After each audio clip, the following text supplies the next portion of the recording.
Hello, I'm Susan Cadeau. Thank you for being with us. There's a new record for the number of emergency teaching certifications already approved by the state school board as the new school year is just beginning.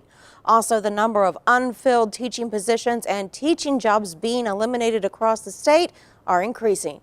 The State School Board Association's annual survey defining the state's teacher shortage shows that without action by the legislature, Oklahoma public schools are running out of options to put teachers in every classroom.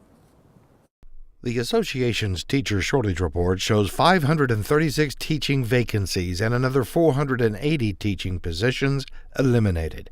Sean Heim is executive director of the School Boards Association. Our teacher shortage crisis continues to grow due to lack of revenue for schools to provide resources necessary to provide enough teachers to hold class size down and to pay teachers a competitive wage. The report found persistent teacher shortages for special education, math, and science. The most surprising piece is even elementary education.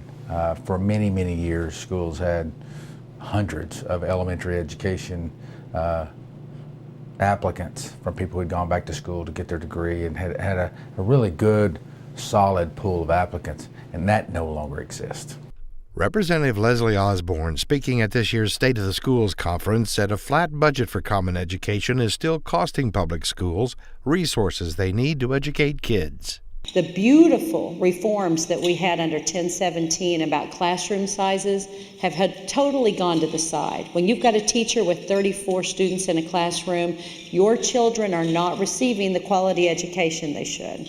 State Superintendent of Public Instruction Joy Hoffmeister says research now shows that the state loses 46% of its teachers in the first 1 to 5 years of them going to work. We can have the highest standards in the world, but if we don't have the teachers to teach them, what good is it?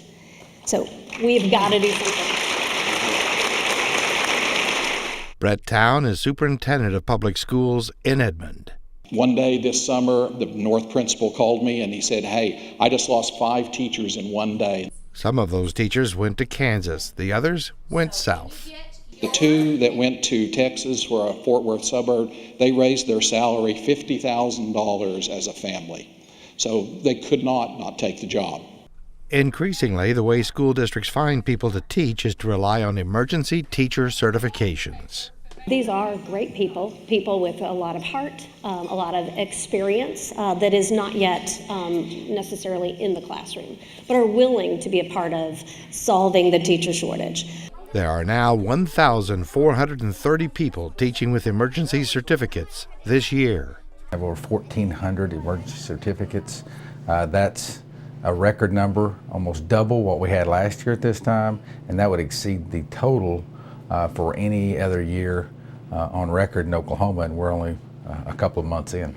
Alexis Graham is one of those with an emergency certification. She is in her first week as a second-grade teacher at Myers Elementary in Yukon. It is very new for me. This is something that I had been wanting to do for a very long time. Alexis has a college degree in family studies, and while she was in college, she worked as a teacher's assistant at Myers Elementary. And while I was going through that program, I just thought, I just want to do this every day. You know, I know I didn't have an education degree, but I was really interested in being a teacher. Unable to afford to go back to school, she took a job as a social worker. 5 years later, she left that and went to work at a Votech center as a receptionist. But that is where she again had a chance to teach. And I started teaching at Canadian Valley, actually, as a craft and art teacher in the evenings. And I thought, oh, okay, this is where I'm getting back into this. This is something that I'm interested in and I'm good at. With 25 second graders in her class, keeping them focused and on task takes patience and skills she's learning from other teachers.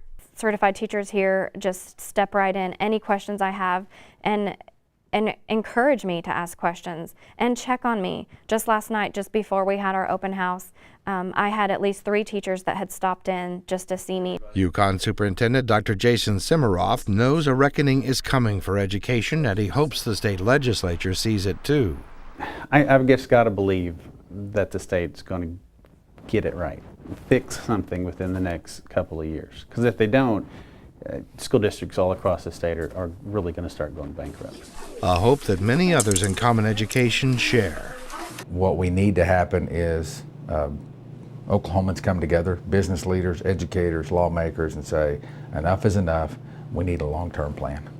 And I mean, just talking to people across the state, and maybe I'm wrong, I think people are tired of us being Republicans and being Democrats, and they want us to fix this.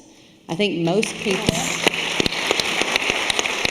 But Representative Osborne has some sobering numbers. If lawmakers go back into special session and do not find new sources of revenue, and then try to fill the budget holes with existing funds and cutbacks. If you kept the 3 healthcare entities stable and Common Ed and spread those cuts, it would be a 9.55% cut to every other agency in the state. And there are more revenue bills awaiting a ruling from the state Supreme Court that could increase the cuts to 15% or more. Even if changes were made today, it would still take up to 10 years to get the state's systems back up to speed to provide the number of certified teachers that public education needs in classrooms.